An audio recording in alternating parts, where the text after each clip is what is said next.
मंडळी नमस्कार. यंगिस्तानच्या बिझटॉक्स मध्ये आपल्या सगळ्यांचं स्वागत आहे.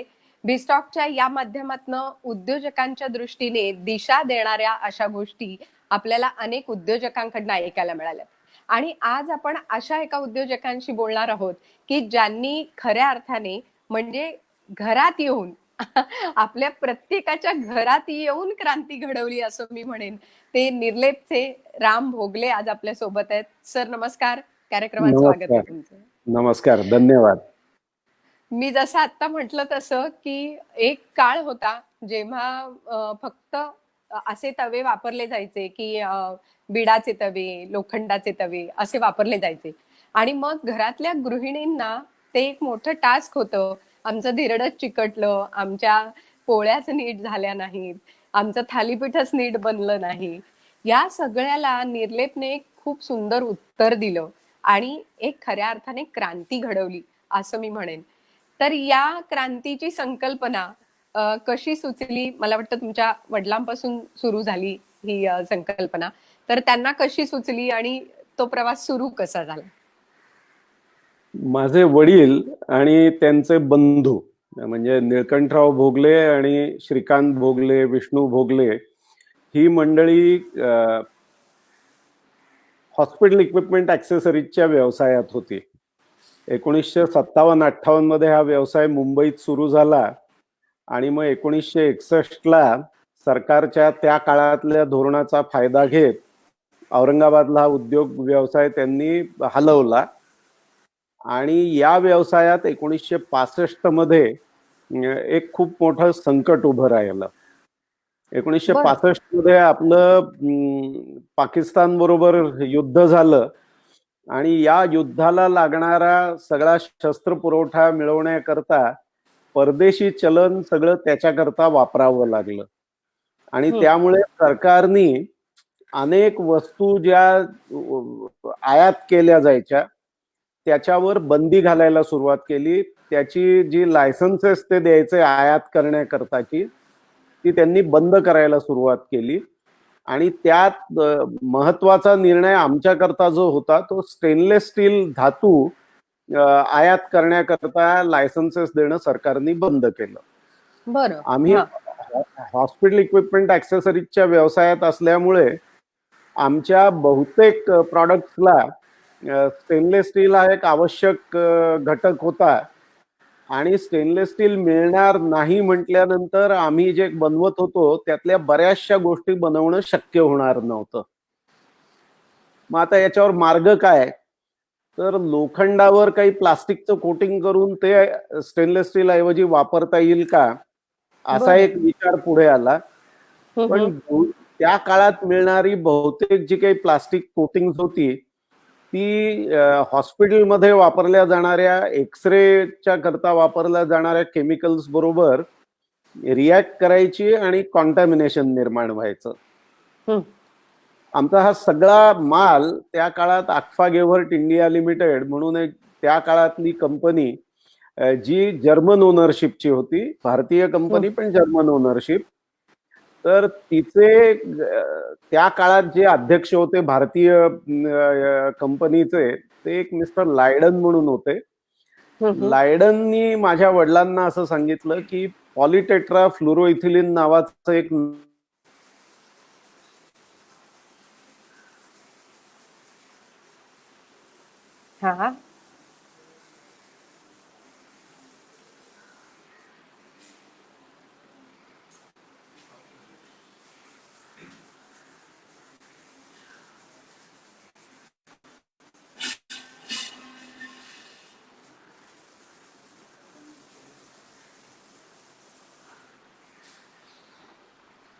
मला वाटतं राम भोगले यांचा संपर्क थोडासा आपल्याकडनं तुटलेला आहे, पण ते सांगत होते त्या पद्धतीने लगेचच ते त्यांचा संपर्क होईलच आपल्याशी. पण ते ज्या पद्धतीने सांगत होते की एक प्रसंग असा आला आणि त्या प्रसंगातनं बाहेर पडताना नवीन असा विचार या उद्योगाच्या क्षेत्रात झाला. म्हणजे बऱ्याचदा आपण नेहमीच म्हणतो तसं की उद्योगाची संधी ही कधी कधी संकटातनं मिळत जाते. त्याच्यामुळे या संकटातनं एक नवी संधी अशी मिळाली आणि मला वाटतं त्यातून मग निर्लेपची सुरुवात झाली. आणि खरंच आहे, आज घरोघरी गृहिणी म्हणजे आपल्या सगळ्यांनाच निर्लेपचा तवा वापरणं, नॉनस्टिक हा विषय जिथे आला, तिथे आपलं घरगुती काम, घरातलं स्वयंपाकघरातलं काम हे सोपं झालं. म्हणजे एका दृष्टीने स्वयंपाक ही कला ही मानली जाते, पण ही कला या अशा प्रकारच्या भांड्यांनी, अशा प्रकारच्या सगळे वेगवेगळ्या प्रकारचे तवे, नॉनस्टिक या विषयानी खरं तर अधिक सोपी झाली आहे. आणि त्यामुळे मला असं वाटतं की उद्योजकांच्या वेगवेगळ्या कल्पना या कशा असतात आणि या कल्पना प्रत्यक्षात उतरताना त्यांचे व्यवसाय कसे उभे राहतात.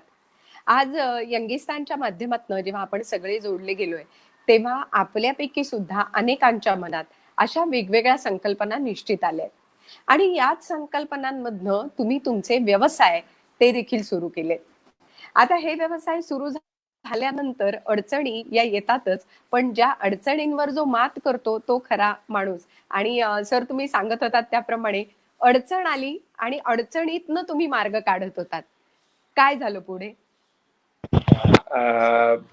तर हे जे प्लास्टिक आहे पॉलिटेट्राफ्लोरोइथिलीन, या प्लास्टिकला बहुतेक केमिकल्सचं रेझिस्टन्स आहे आणि ते सहजासहजी कुठल्याही केमिकल्स बरोबर इंटरॅक्ट करत नाही. त्यामुळे मग ते प्लास्टिक वडिलांनी इम्पोर्ट केलं आणि ते हॉस्पिटल इक्विपमेंट एक्सेसरीजच्या करता वापरायचं असं ठरवलं. पण झालं असं की तोपर्यंत सरकारच्या असं लक्षात आलं होतं की त्या काळात जी हरित क्रांती करण्याचा देशात प्रयत्न होत होता, याला लागणारी केमिकल्स, फर्टिलायझर्स बनवण्याचे कारखाने उभे राहत होते आणि या सगळ्यांना स्टेनलेस स्टील फार मोठ्या प्रमाणावरती लागत होतं. त्यामुळे मग सरकारने परत स्टेनलेस स्टील इम्पोर्टची लायसन्सेस द्यायला सुरुवात केली आणि आता स्टेनलेस स्टील इम्पोर्ट करता यायला लागलं. मग आता हे इम्पोर्ट केलेल्या पीटीएफईचं काय करायचं, असा जेव्हा प्रश्न समोर आला, त्यावेळेला त्यातनं आम्ही काय करता येईल याचा विचार करत असताना त्याचा दुसरा उपयोग नॉनस्टिकच्या भांड्यांचं कोटिंग म्हणून ते वापरता येतं असा समोर आला. आणि मग प्रयत्न करून वडिलांनी पुढच्या 1 वर्षात भारतातच प्रयोग करून औरंगाबादच्या आमच्या छोट्या कारखान्यात कमर्शियली व्हायबल नॉनस्टिकची भांडी बनवली. बरं. निर्लेपचा जन्म असा लागलाय. बरोबर आहे. म्हणजे आता आपण म्हणतोय की आपल्यावर केवढं मोठं संकट आलंय, अरे बापरे, आपले सगळे उद्योगधंदे थांबलेत, आता काय करायचं, असे प्रश्न अनेकांच्या मनात आहेत. पण मला असं वाटतं जेव्हा असं एखादी अडचण येते, त्या अडचणीतनं जो मार्ग काढतो तो खरा उद्योजक असं म्हणता येईल. आणि तुमच्या वडिलांच्या बाबतीत सुद्धा तेच झालं मला वाटतं. उद्योजक बहुतेक वेळा अडचणीतनच मार्ग काढतात, त्यातनच त्यांना त्यांचा व्यवसाय सापडतो. बरोबर आहे. सेकंड जनरेशन बिझनेसमन मध्ये नेहमी असं होतं की वडिलांनी केलेल्या गोष्टी आणि त्याची एक जबाबदारी असते आणि पुढे तो व्यवसाय वाढवायचा असतो. जेव्हा तुम्ही या व्यवसायात आलात तेव्हा तुमच्या समोर कोणती आव्हानं होती आणि त्यातनं तुम्ही कसा मार्ग काढलात, कसे पुढे म्हणजे व्यवसाय मोठा कसा झाला आणखी? मी मुळात मेकॅनिकल इंजिनिअरिंगचं ग्रॅज्युएशन केल्यानंतर वडिलांच्या व्यवसायात आलो. पण आमचा जो हॉस्पिटल इक्विपमेंट ऍक्सेसरीजचा व्यवसाय होता, त्या व्यवसायाच्या कारखान्यात मी माझ्या उमेदवारीला सुरुवात केली. कारण तिथे मेकॅनिकल इंजिनिअरिंगचं खूप गरज होती आणि साधारण वर्षभर मी त्या व्यवसायात काम करत होतो. नवीन प्रॉडक्ट डिझाईन करणे, त्या काळात फोटोग्राफिक इक्विपमेंट, त्यानंतर डेव्हलपमेंटला लागणारी इक्विपमेंट, अशा बऱ्याच गोष्टी आम्ही बनवायचो. त्यामुळे एअरफोर्सचे आता सॅटेलाइटच्या माध्यमातून आपल्याला कुठलाही सर्व्हे करता येतो. त्या काळात विमानं वरती जायची आणि फिल्म्स घेऊन यायची आणि मग त्या मोठ्या रोल फिल्म्स डेव्हलप करणे आणि मग त्यातनं केलेल्या सर्व्हेच्या जमिनीचा सगळा अभ्यास करणे, असं एअरफोर्सकडे मोठं काम होतं. त्यामुळे ते रोल्स जे मोठे मोठे असायचे ते डेव्हलपिंग आणि ड्राइंग करण्याकरता एक ऑटोमॅटिक मशीन डेव्हलप केलं होतं. मी पहिल्या वर्षात एक प्रोटोटाइप डेव्हलप केला होता आणि त्याच्यावर काम करत होतो. त्याचबरोबर हॉस्पिटलमध्ये लागणाऱ्या वेगवेगळ्या इक्विपमेंट्स, एक्सरे डार्क रूम मध्ये लागणारी वेगवेगळी इक्विपमेंट्स, त्या काळात ऑटोमॅटिक एक्सरे फिल्म डेव्हलपर्सही येत होते. तर हम्म. या सगळ्या टेक्निकल गोष्टींच्या डेव्हलपमेंटमध्ये मी काम करत होतो. पण दुर्दैवाने माझ्या वडिलांना त्याच वेळेला कॅन्सर डिटेक्ट झाला हो. आणि मी माझ्या काकांबरोबर या व्यवसायात काम करायचो. बरं. पण मग वडिलांना कॅन्सर डिटेक्ट झाल्यानंतर ते म्हणाले की तू आता माझ्या मदतीला ये.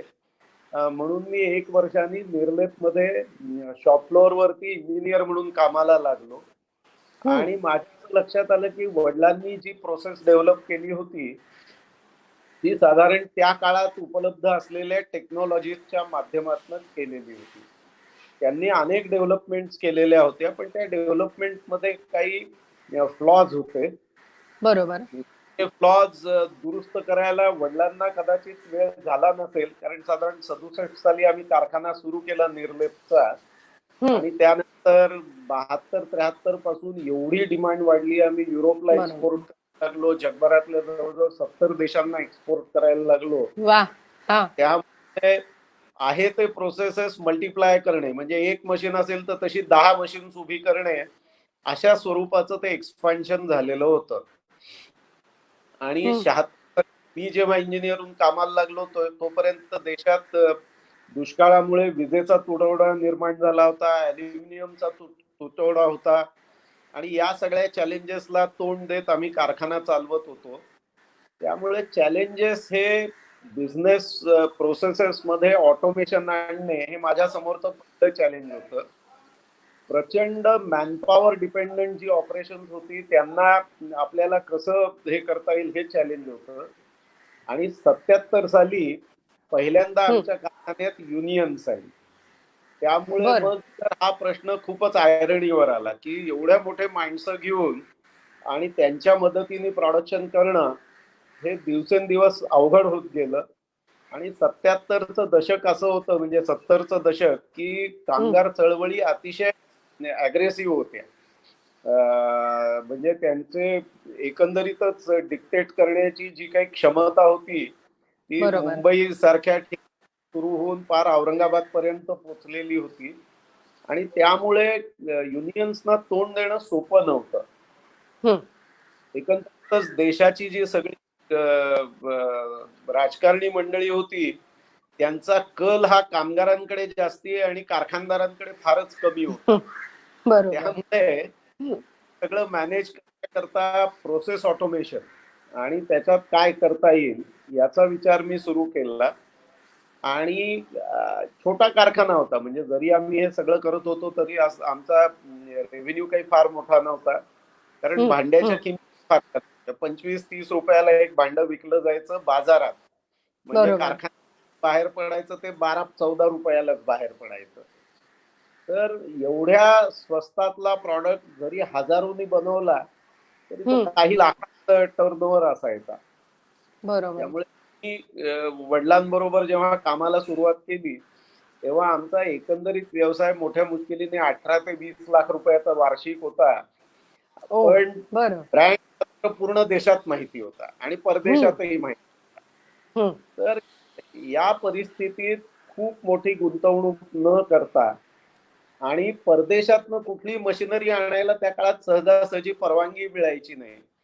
बरोबर. त्यामुळे आणि औरंगाबाद सारख्या शहरात मशीन्स डेव्हलप करायची नवीन नवीन आणि त्यातनं व्यवसाय वाढवायचा, तंत्रज्ञान स्वतःच डेव्हलप करायचं कारखान्यात, फारशा सोयी सुविधा नसताना अशा चॅलेंजेसवर मात करत करत साधारणतः 1982-83 म्हणजे माझ्या वडिलांचं निधन झालं हम्म.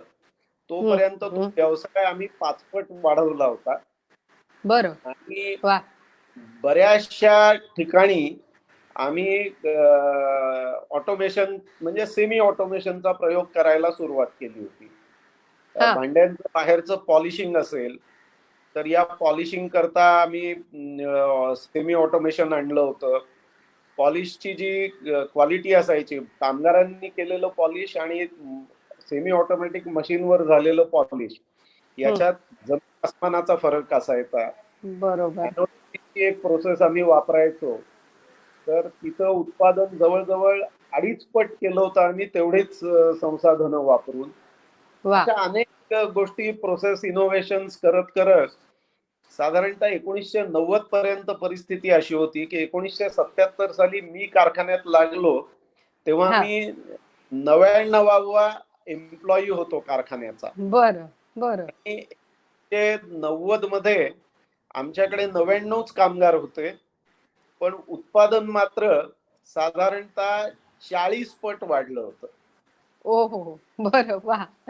जे म्हणजे साधारणतः तेव तेवढ्याच लोकांना वापरून जास्त त्यांची क्रयशक्ती अधिक वापरून वेगवेगळी इनोव्हेशन्स करून तुम्ही हा सगळा व्यवसाय इतका मोठा खरं तर केला. मोठा. हम्म, हम्म. एक आणखीन महत्वाची गोष्ट की तुम्ही इतके वर्ष औरंगाबादमध्ये आहात आणि असं बऱ्याचदा म्हटलं जातं की तुम्हाला चांगली संधी हवी असेल तर तुम्हाला मुख्य शहरात राहिलं पाहिजे. मुंबईत असाल तर तुमची खूप भरभराट होईल, उद्योगधंदे तुम्हाला वाढवता येतील. आम्हाला काय करता येत नाही, आम्ही छोट्या गावात आहोत किंवा औरंगाबाद सारख्या शहरात आहोत, असं एक कुठेतरी काही उद्योजकांकडनं म्हटलं जातं. तर हे कितपत खरं आहे? काय म्हणजे खऱ्या उद्योजकाला मला वाटतं कुठेही चालना मिळू शकते. तुम्हाला काय वाटतं या बाबतीत? मला स्वतःला असं वाटतं की छोट्या शहरांच्यातनं उद्योजकाला त्याच्या उद्योगाकडे लक्ष द्यायला खूप जास्ती वेळ उपलब्ध असतो. मुंबईत साधारणतः 70च्या दशकातही दादरहून रेरोडला कारखान्यात जायचं तरी एक पाऊण तास ते 1 तास लागायचा बसेस हम्म. बदलून सगळं करत. तेच औरंगाबादमध्ये माझे वडील स्कूटरवरनं कारखान्यात 4थ्या मिनिटाला पोहोचलेले असायचे. हो, हो, हो. वा. त्यामुळे त्यामुळे म्हणजे जे 45-50 मिनिटं त्यांना एका बाजूनी प्रवास करायला मुंबईत लागायची त्यातली जवळजवळ 45 मिनिटं ते औरंगाबादमध्ये वाचवायला लागले होते. आणि वा. त्यामुळे त्यांना एकंदरीतच उद्योगाला जो वेळ मिळतो तो सहजपणे उपलब्ध होता. मुंबई सारख्या शहरांच्यातनं जागेची किंमत, भाडी सगळंच खूप जास्ती असतं. बरोबर. आता घरं मिळत नाहीत त्यामुळे तुम्हाला काम करायला जी लोक येतात तुमच्याकडे ती खूप दुरून दुरून येतात. हम्म. त्यांचा वेळ आणि त्यांचा प्रवासाचा खर्चही खूप मोठा असतो. एकंदरीतच राहण्याचाही त्यांचा खर्च जास्ती असतो. त्यामुळे मोठ्या शहरांच्यातनं पगारही जास्ती द्यावे लागतात, अडचणींचाही खूप सामना करावा लागतो. त्या बरोबर. मानाने छोट्या शहरांच्यात या सगळ्या अडचणी खूप कमी येतात. आणि मोठ्या शहरात कोणाचाही सल्ला हवा असेल तर तो सहजासहजी मिळत नाही. प्रत्येक जण प्रत्येक बाबतीत व्यावहारिक असतो. छोट्या गावांच्यात तसं होत नाही. लोक बरोबर. त्यांच्या तुम्हाला सहजपणे सल्ला देतात. म्हणजे हम्म. मला आठवतं मी 77-78 मध्ये आमच्या कारखान्यातली एक ओव्हन इम्प्रूव्ह करण्याकरता काम करत होतो. तिच्या इफिशियन्सीज कशा इम्प्रूव्ह करायच्या. मी मेकॅनिकल इंजिनिअरिंग केलेलं असल्यामुळे मला काही त्यातली फार माहिती होती अशातला भाग नाही. पण आमच्या समोरच ठाण्याहून नुकतेच येऊन सेटल झालेले राजाभाऊ रांगणेकर म्हणून त्यांचा कारखाना होता आणि हम्म. त्यांच्या मोठ्या प्रमाणावर ओव्हन्स त्यांनी स्वतः डिझाईन केलेल्या होत्या. बर. तर त्याचं ऍडव्हान्टेज असं झालं की माझी ओव्हन डिझाईन करताना त्यांनी अनेक छोट्या छोट्या गोष्टींमधला तांत्रिक ज्ञान मला चहाच्या कपाबरोबर फुकटात दिलं. म्हणजे चहाही त्यांचा, वेळ त्यांचा आणि तांत्रिक सल्लाही त्यांचा. वा. तर अशा पद्धतीने छोट्या गावांच्यात तुम्हाला हे फार सहज मिळू शकतं. मोठ्या बरोबर. शहरात मिळत नाही. बरोबर. पुन्हा तो वेळेचाही प्रश्न असतो. जसं आता तुम्ही म्हणालात तसं प्रवासातच जास्त वेळ जातो आणि तुम्हाला तिकडे अ, असं मिळू शकतो की तो वेळ पुरेसा मिळू शकतो. 4 लोकांशी डिस्कशन करता येतं, संवाद साधता येतो. आज संवादाचं हे माध्यम आज अशा पद्धतीने उभं राहिलंय की तुम्ही तिकडे औरंगाबादमध्ये आहात, आम्ही मुंबईत आहोत. पण आज आपण एका प्लॅटफॉर्मवर येऊन अनेक उद्योजकांना एक खूप चांगल्या पद्धतीने त्यांच्याशी संवाद साधू शकतोय. तर सध्याच्या परिस्थितीत मला तुम्ही सांगा की उद्योजकांनी नेमकं कसं बघितलं पाहिजे या परिस्थितीकडे आणि यातून बाहेर पडण्यासाठी त्यांनी नेमकं काय करायला पाहिजे? मुळात आमच्या कुटुंबाचा आणि आम्ही जे वेगवेगळे व्यवसाय करतोय त्याचा जर इतिहास बघितला तर गेल्या 50-55 वर्षात प्रत्येक संकटातनं एक नवीन उद्योग उभा केला आम्ही. म्हणजे आलेल्या संकटात संधी बरोबर. दडलेल्या असतात आणि त्या संकटावर मात करण्याकरता तुम्ही जे प्रयत्न करता त्यातनं केवळ तुमचं तांत्रिक ज्ञान वाढत नाही, तर तुम्हाला अनेक नवीन संधी उपलब्ध होऊ शकतात. असा विचार जर आपल्या मनात असेल की ही संकट नाहीये, संधी आहे, हे माझ्या समोरचं आव्हान आहे आणि यातनं मला बरोबर. बाहेर पडण्याकरता करायची आहे, तर तुम्हाला सुचत जातं काय करायचंय ते. आणि त्या सुचण्यातनच खरं म्हणजे अनेक उद्योग निर्माण होऊ शकतात. उद्योगांना कुठल्याही काळात म्हणजे आता सध्याच्या तर काळात करावंच लागतं, पण अगदी सगळं सुरळीत चाललेलं असलं तरी देखील प्रयत्नांचं सातत्य, विचारांचं सातत्य हो. ह्या गोष्टी अतिशय आवश्यक असतात. हं. अ, कुठल्याही याच्यात कंटाळा न येता, हार न मानता, यश पदरात पडत नाही तोपर्यंत ती गोष्ट करत राहायची. हां. यातनं खरं उद्योग निर्माण होतो. म्हणजे हं. अनेकांना असं वाटतं की खूप इंटेलिजंट असावं लागतं उद्योग चालवण्याकरता. तसं नाहीये. तुम्हाला चौकस असावं लागतं. हां. हुशार असावं लागतं असं नाहीये. हं, तुमची हं. नजर सतत काहीतरी नवीन शोधत असली पाहिजे आणि ते नवीन जे दिसतंय त्यातलं काय केव्हा वापरायचं याचं भान ठेवलं पाहिजे. म्हणजे नवीन दिसलं की लगेच बरोबर. ते बघायचंय, अशी घाई करून चालत नाही. पण योग्य वेळ आली की तिचा उपयोग आपल्याला कसा करता येईल याच्याकरता त्याचा अभ्यास करून ते कुठेतरी स्टोअर करून ठेवणं आपल्या मेमरीत किंवा कुठेतरी आपल्या याच्यात. आता तर कॉम्प्युटर्समुळे ते सहज शक्य हो. झालंय. बरोबर. शोधही खूप झालाय. पण ही चौकस बुद्धी, प्रयत्नांचं सातत्य आणि चांगलंच होणार आहे हं. याच्यावरचा दृढ विश्वास. पण बरोबर. होणार म्हणजे कोणीतरी बाहेरून येऊन करणार नाहीये. ते मलाच करायचंय. पण मी खरंय. जे प्रयत्न करतोय त्यातनं चांगलंच काहीतरी निर्माण होणार आहे याच्यावरचा दृढ विश्वास. म्हणजे एक सकारात्मकता. बरोबर. तर ती फार बरोबर. आवश्यक आहे उद्योगात. आणि मग परिस्थिती कुठलीही असो, या बरोबर. मूलभूत गोष्टी तुम्ही जर केल्यात ना, तर कोरोनावरही मात करता येते. खरी गोष्ट आहे. मुळात हीच सकारात्मकता जेव्हा आपल्या मनात असेल, तेव्हा तुम्ही म्हणालात तसं संकटातनं ही संधी मिळतेच. संकट नाहीच ते तर ते संधीच आहे. आणि त्या संधीचं रूपांतर म्हणजे ती संधी आपल्या व्यवसायाच्या एखाद्या विषयामध्ये रूपांतर होऊ शकते. आता असे अनेक टप्पे खरं तर आयुष्यात येतात. म्हणजे निर्लेपच्या बाबतीत म्हणायचं झालं तर नॉनस्टिक या विषयाला आता खूप कॉम्पिटिशन आली. आणि व्यवसाय हा असा आहे की जेव्हा कॉम्पिटिशन येते तेव्हा दोनच गोष्टी होऊ शकतात. एक तर एक पहिला उद्योजक पूर्ण थांबतो किंवा तो डबल दुपटीने पुढे जातो. अशा दोन्ही गोष्टी होऊ शकतात. तर जेव्हा निर्लेपला ही कॉम्पिटिशन आली, त्या कॉम्पिटिशनच्या काळात तुम्ही या सगळ्याचा विचार कसा केला आणि त्याचं मार्केटिंग कसं केलं? बघा मार्केटिंग करता तर माझ्या काकांनी म्हणजे यशवंत भोगले यांनी हां. सुरुवातीच्या काळात कष्ट घेतले होते. नॉनस्टिक हा कन्सेप्ट किंवा एखाद्या भांड्याला पदार्थ चिकटत नाही म्हणजे नक्की काय होतं हे भारतीय गृहिणींना माहिती नव्हतं. आणि त्या काळात टीव्ही सारखी दृकश्राव्य माध्यमही उपलब्ध नव्हती. 67 साली काकांनी अक्षरशः स्वतः आधी शिकले की या भांड्याचा वापर कसा करता येईल. अच्छा. आणि म्हणजे 45-50 मिनिटात अनेक पदार्थ ते स्त्रियांना प्रात्यक्षिकाच्या माध्यमातून करून दाखवायचे. बरं. अ, अच्छा. त्या बिन अंड्याचा केक, म्हणजे मक्यापासून लाह्या, ज्याला हं. आता आपण हे म्हणतो पॉपकॉर्न. पॉपकॉर्न्स. पॉपकॉर्न. हां. हां, पॉपकॉर्न्स. तर ते पॉपकॉर्न्स त्या काळात माझे काका भांड्यात बनवून दाखवायचे. बरं. केक अच्छा. बनवून दाखवायचे, दुधापासून खवा करून दाखवायचे, अंड्याची ऑमलेट्स करून दाखवायचे. असे वाह! वेगवेगळे पदार्थ केवळ 45 मिनिटात. आणि हे करत असताना सातत्याने मागे भांडं कसं वापरायचं, त्याचे ॲडव्हांटेजेस काय आहेत, कमीत कमी तेलात कसे पदार्थ होतात, हे ते सतत बरोबर. असायचे.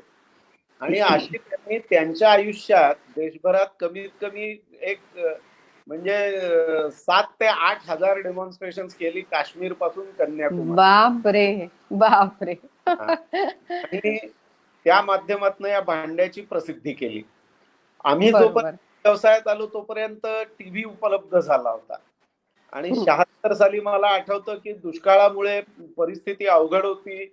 पहिल्यांदा अशी परिस्थिती आली होती की आमचं उत्पादन आमच्या मार्केटपेक्षा जास्ती व्हायचं. त्यामुळे खूप स्टॉक जमा झाला होता आणि आता हा कसा विकायचा असा प्रश्न होता. त्यावेळेला आमची जी ऍडव्हर्टायझिंग एजन्सी होती त्यांनी आम्हाला असं सांगितलं की तुम्ही टीव्हीवर जाहिराती द्या. त्यावेळेला बरं. टीव्ही फक्त 2-4 शहरातच उपलब्ध होता. दिल्ली, मुंबई, चेन्नई अशा एक 2-4, कलकत्ता अशा 2-4 शहरात टीव्ही उपलब्ध होता. पण वडील म्हणाले, अहो हे तुम्ही जे सांगताय त्याच्यात 25-30 हजार रुपये टीव्हीची जाहिरात बनवायला आणि बरोबर. मग टीव्हीवरती जाहिरात द्यायला 10,000 रुपये, हा. आम्हाला हा खर्च नाही परवडणार. हम्म. एवढा खर्च करणं आम्हाला शक्य होणार नाही.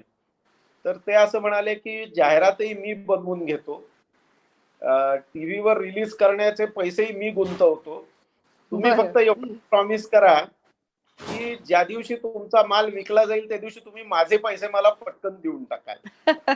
कारण बरं. त्याशी बऱ्याच वर्षांचे संबंध होते. त्यामुळे बरोबर. वडील म्हणाले, आता तुम्ही एवढी रिस्क घ्यायला तयार आहे तर मी घेतो रिस्क. माल बरोबर. गेला तरी तुमचे पैसे कसे द्यायचे याचा विचार करू आम्ही, पण चला आपण हे करून बघू. तर बरोबर. दृश्यश्राव्य माध्यमांचं इतकं हे आहे की 76 साली पहिली जाहिरात जेव्हा आमची रिलीज झाली, 77 मध्ये झाली असेल, त्यावेळेला पहिल्या आठवड्यात काही फार घडलं नाही. बरोबर. त्यावेळेला पुन्हा चित्रगीतांचा शंका आली. हा. चित्रगीतांचा एक कार्यक्रम असायचा आठवड्यातनं एकदा, हो. आणि बरोबर. त्याला प्रेक्षक असायचे. तर त्या चित्रगीतांच्या कार्यक्रमाच्या वेळेला ही जाहिरात एकदा येऊन गेली. हा. त्यावेळेला आमच्याकडे काही फार हालचाल झाली नाही. दुसऱ्या आठवड्यात जेव्हा जाहिरात आली तेव्हा माझ्या काकांकडे, जे पूर्ण भारताचं डिस्ट्रीब्युशन बघायचे, त्यांच्याकडे सगळीकडनं ऑर्डर्स यायला सुरुवात झाली. अरे वा. दिल्ली, हा. मुंबई वगैरे. आणि 6वी जाहिरात ज्या वेळेला झाली त्यावेळेला आमच्याकडे जवळजवळ 7 महिन्याच्या उत्पादना एवढ्या पेंडिंग ऑर्डर्स होत्या. ओ. वा. म्हणजे बरोबर. इतका फरक पडू शकतो खरंच आहे. तुमच्या याच्यातनं. बरोबर. आणि ते माध्यम आहे शेवटी. जसे जसं काळ पुढे गेला त्याप्रमाणे ही माध्यमं आली. आकाशवाणी असेल, दूरदर्शन असेल. मग त्याच्यानंतर वेगवेगळे चॅनल्स असतील. आता तुम्ही 10,000 आणि 25,000 आणि 30,000 जे रेट सांगताय त्यावेळेचे आताचे रेट हे आणखीन गगनाला भिडलेले आहेत. शेवटी आम्ही ज्या जाहिराती बनवल्या त्याचा हा. जाहिरात बनवायचा खर्च 20-20, 25-25 लाख रुपये असायचा. आणि एकदा बरोबर. एका चॅनलवर दाखवायचं, म्हणजे चॅनलही 200-250 झाले, पण एका बरोबर. चॅनलवर जाहिरात दाखवायची असेल तर 10 सेकंदाला साधारणतः 50,000 रुपयापासून ते 2 लाख अगदी. रुपयापर्यंत लागू शकायचे. बरोबर. बरोबर. तो काळ म्हणजे किमती काळाप्रमाणे. बरोबर. काळाप्रमाणे सगळ्या गोष्टी बदलत गेल्या. पण आता हेच आहे की काळाप्रमाणे जसं जसं बदलत जातंय त्याप्रमाणे व्यवसायाच्या सुद्धा सगळ्या गोष्टी बदलत गेल्या.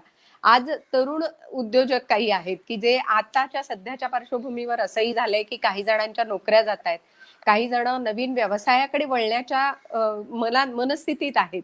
तर अशा तरुण उद्योजकांना तुम्ही काय सल्ला द्याल की त्यांनी उद्योगाकडे वळावं, यावं की काय करावं?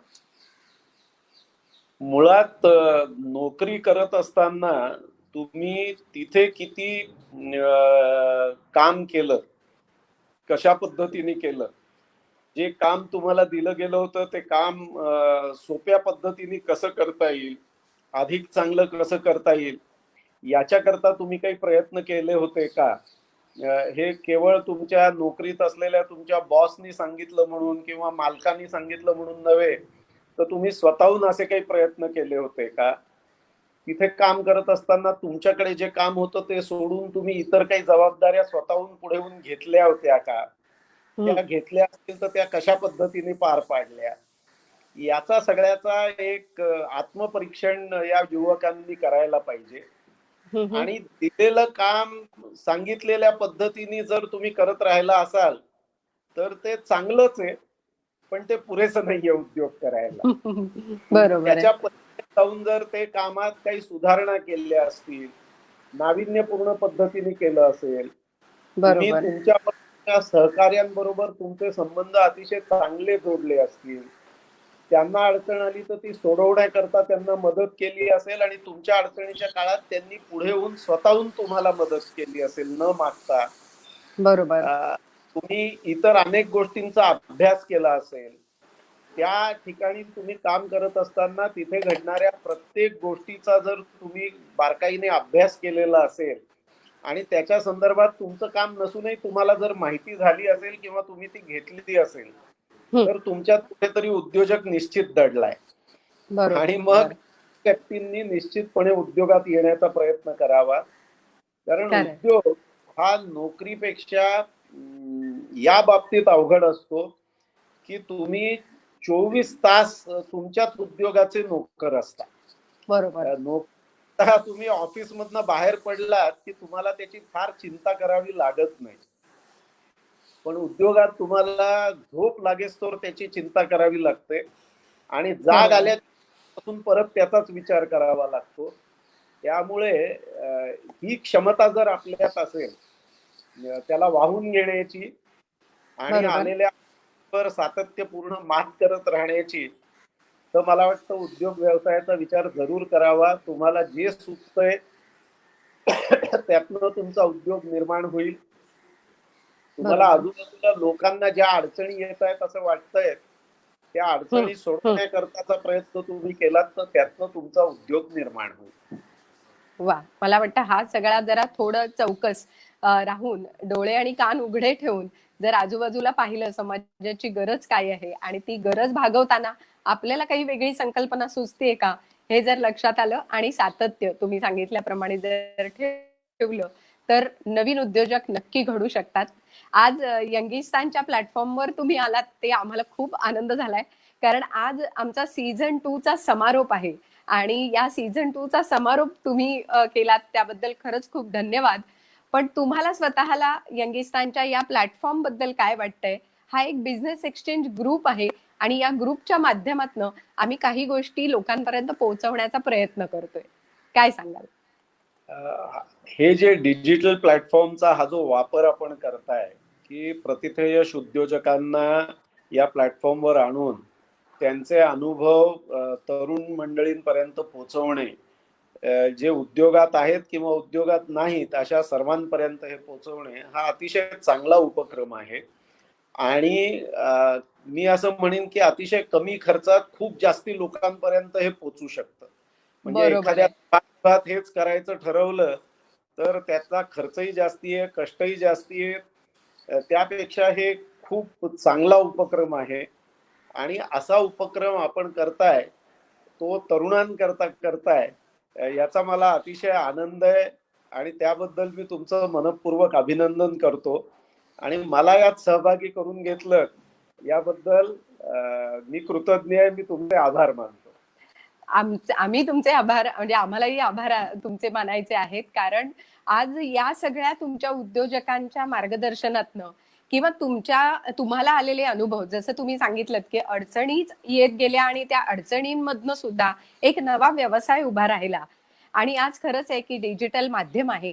तुम्ही जसं औरंगाबादमध्ये आहात तसं दुबईहून आपले मसाला किंग धनंजय दातार यांना सुद्धा आम्ही घेतलं होतं.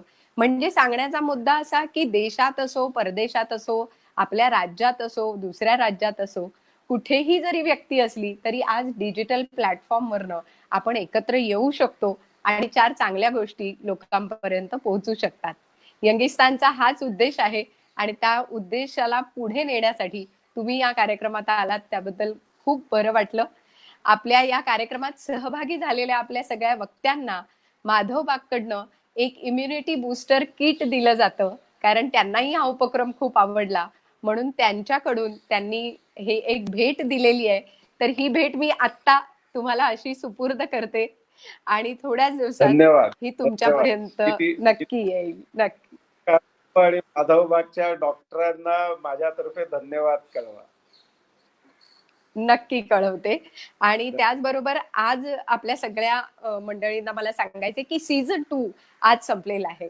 आता पुढच्या महिन्यातला सीझन 3 जो आहे तो पुन्हा एकदा अशाच एका वेगळ्या संकल्पनेसह आपण घेऊन येणार आहोत.